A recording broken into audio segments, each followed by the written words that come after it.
Então, também, no fim do mundo, Cristo não voltará como uma pedra pequena, de bater nos dedos. Cristo voltará com força. Cristo voltará com todo o seu poder e todos os seus anjos. Então haverá um abalo completo do mundo inteiro quando Cristo voltar. Mas nesta figura é uma pequena pedra que cai nos dedos, na parte fraca realmente do império, porque foi naquela parte onde Herodes era o rei. E Jesus nasceu em Palestina durante os dias do Império Romano. E ele foi tão pequeno, tão humilde, não parecia um grande poder, não parecia ter uma grande potência, influência. E foi pequena no início. Mas sabe que é assim com o reino de Deus? A Bíblia fala sobre até o crescimento do reino de Deus em Marcos capítulo 4, versículos 26 a 32. Leiamos esta passagem para ver o que Jesus ensinou sobre o reino de Deus. Em Marcos capítulo 4, vou começar a ler aqui em versículo 26. Disse ainda: o reino de Deus, assim como se um homem lançasse a semente à terra, depois dormisse, se levantasse de noite e de dia, e a semente germinasse e crescesse, não sabendo ele como. A terra por si mesma frutifica, primeiro a erva, depois a espiga, e por fim o grão, cheio na espiga. E quando o fruto já está maduro, logo se lhe mete a foice, porque chegará a ceifa. Assim é o crescimento do reino. Começa com semente jogada na terra. Começa a produzir uma planta. Diz aqui que começa a crescer, depois a erva, a espiga, e por fim o grão, cheio na espiga. Então é gradativo o crescimento. E assim foi gradativo o crescimento desta pedra angular até que se tornasse uma montanha no mundo inteiro. A próxima parábola que ele falou se acha em Marcos 4, versículo 30. Disse mais: a que assemelharemos o reino de Deus? Ou com que parábola o apresentaremos? É como um grão de mostarda, que quando semeado é a menor de todas as sementes sobre a terra. Mas uma vez semeada, cresce e se torna maior do que todas as hortaliças, e deita grandes ramos a ponto de as aves do céu poderem aninhar-se à sua sombra. Então, como é isto? Então, é o crescimento do reino de Deus. Começa com pequena semente de mostarda, a semente menor de todas as plantas que se plantavam naqueles dias em Palestina. Pequeno, mas o que acontece?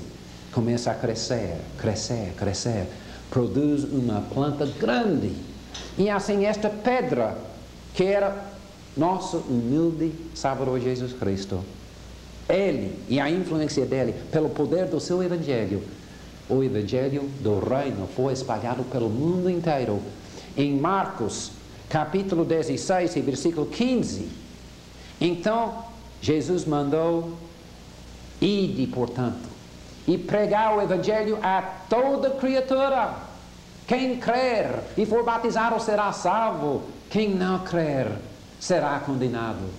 Ele mandou que o Evangelho fosse pregado a toda criatura.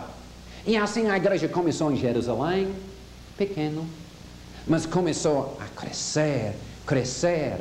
E ele disse: sereis minhas testemunhas em Samaria, ou Judeia, Samaria e até os confins da terra.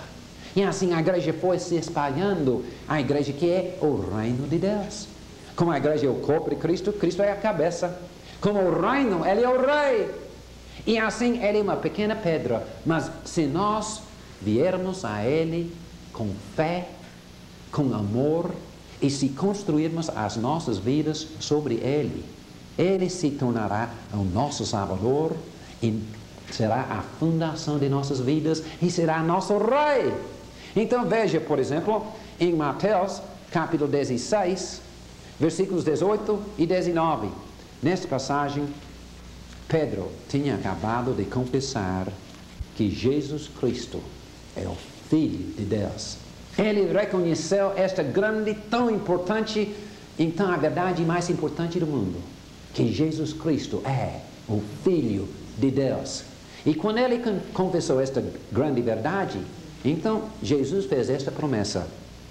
Versículo 18. Também eu te digo que tu és Pedro, e sobre esta pedra edificarei a minha igreja. Pedro não é a pedra, mas Pedro confessou a pedra. Na língua grega, Pedro é masculino, pedra, feminina. E assim, ele construiu a igreja sobre esta pedra feminina, que é esta verdade, que Pedro acabou de confessar, que Jesus é o Filho de Deus. Esta é a pedra angular. Esta pedra, a divindade de nosso Salvador Jesus Cristo. E foi sobre esta pedra que Jesus edificou a sua igreja, que ele estabeleceu o seu reino. E assim esta pedra se transformou numa montanha. Em Atos capítulo 4, versículos 11 e 2, nós encontramos uma passagem tão linda sobre esta pedra.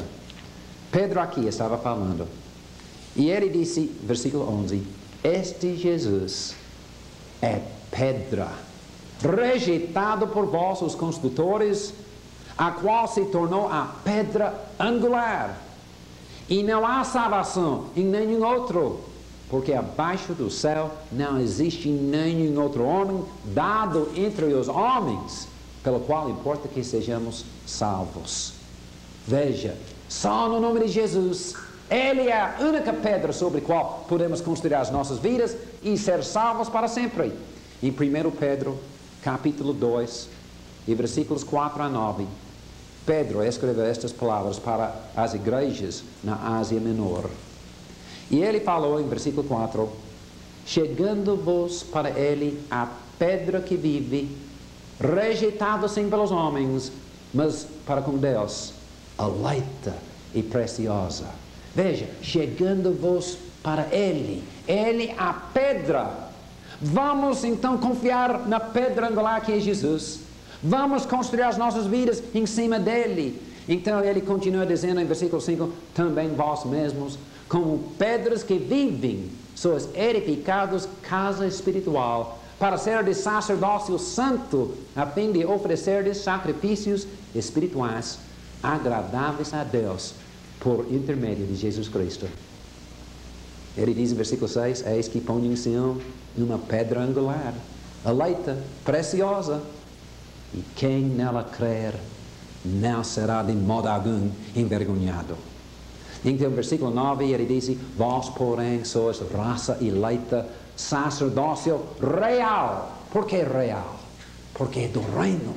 Um sacerdócio do reino, nação santa, povo de propriedade exclusiva de Deus. Quando nós construímos nossas vidas sobre o Filho de Deus, a pedra angular, então nós começamos a ser sacerdotes reais. E assim, veja em Apocalipse, capítulo 1, aqui, versículos 6 e 9, sobre a existência do reino de Deus. Em versículo 6 diz, e nos constituiu reino, sacerdotes para o seu Deus e Pai. Nos constituiu o quê? Nos constituiu reino e sacerdotes. Em Colossenses capítulo 1 e versículo 13, veja, ele escreveu à igreja em Colossenses, mas escutem bem as palavras que ele falou. Ele disse, em versículo 13, ele nos libertou do império das trevas e nos transportou para o reino do Filho do seu amor. Graças a Deus. Ele nos libertou das trevas e do pecado e nos construiu um reino. E assim, à medida que o Evangelho fosse pregado ao mundo inteiro, o reino de Cristo cresceu, cresceu. E homens agora de todas as nações servem ao Salvador Jesus Cristo. E durará até que Ele voltar, e daí o reino passará a existir na eternidade, para sempre com Ele. E estes reinos agora não mais existem. Onde está o Império Romano? Onde está o Império Grego? Onde está o Império Babilônico? não existem mais. Já sumiram na história. Mas uma coisa existe: o reino e a igreja de Cristo.